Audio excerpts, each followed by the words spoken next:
Hello les amis, j'espère que vous allez bien. On se retrouve sur la chaîne Motographie pour le 16e épisode du Fast Lap. Et aujourd'hui, direction l'Italie pour le circuit le plus rapide de la saison. J'ai nommé le circuit de Monza. Allez, c'est parti.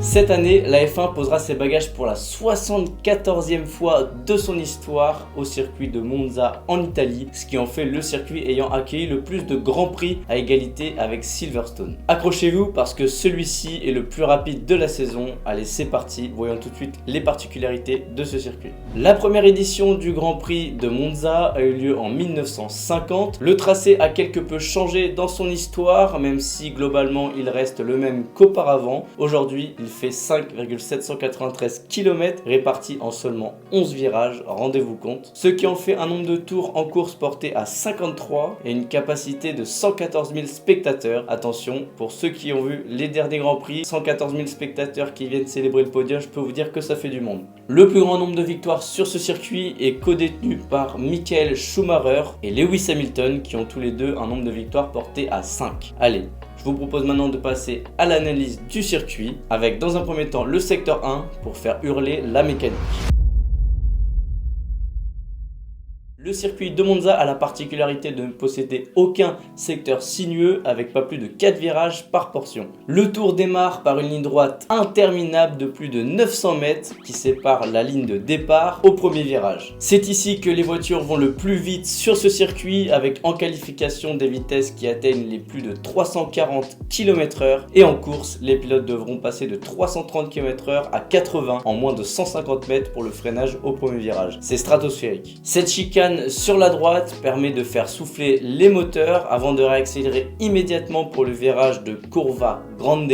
Comme son nom l'indique, le troisième virage est de par sa taille une simple accélération où les monoplaces prennent plus de 300 km/h et ça y est, le premier secteur est terminé. S'il ne paraît pas difficile sur le papier, ce secteur offre quand même pas mal d'obstacles aux pilotes, notamment la forte vitesse qui augmente les risques dans les dépassements, mais également une mauvaise accélération en sortie de la chicane et c'est la menace directe dans Curva Grande, donc il faut soigner à la fois le freinage et l'accélération. Je vous propose maintenant de passer au secteur 2 et là, pas le temps de souffler.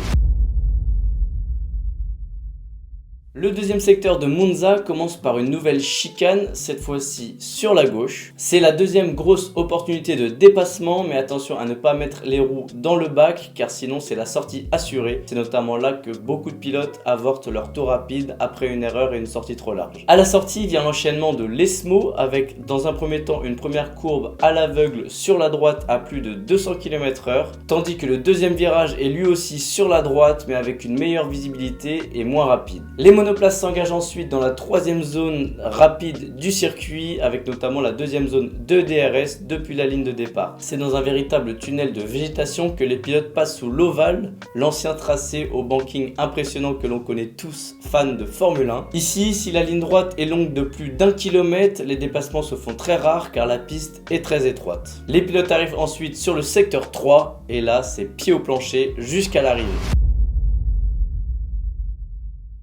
En effet, dans ce troisième secteur, l'attraction principale est l'enchaînement d'Ascari. Cette suite de virages qui porte le nom du double champion italien commence par une courbe sur la gauche avant d'enchaîner une courbe sur la droite puis de ressortir de nouveau à gauche et tout ça à plus de 200 km/h. En effet, avec une vitesse de 200 km/h en entrée, les pilotes sortent de cet enchaînement à plus de 260 km/h.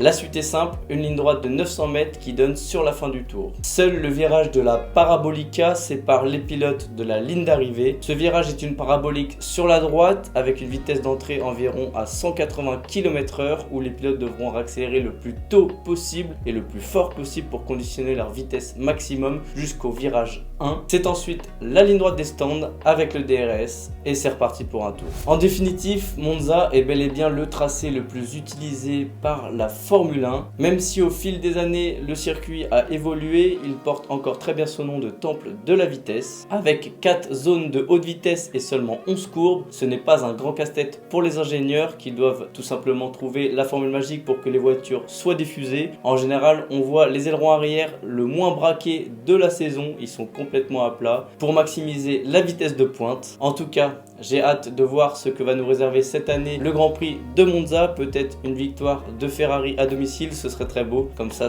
permettrait d'avoir un spectacle incroyable lors du podium. J'espère que la vidéo vous aura plu. N'hésitez pas à liker, à commenter pour me dire quel est votre circuit préféré et surtout à vous abonner à la chaîne YouTube. C'était Motographie. On se retrouve très bientôt sur YouTube.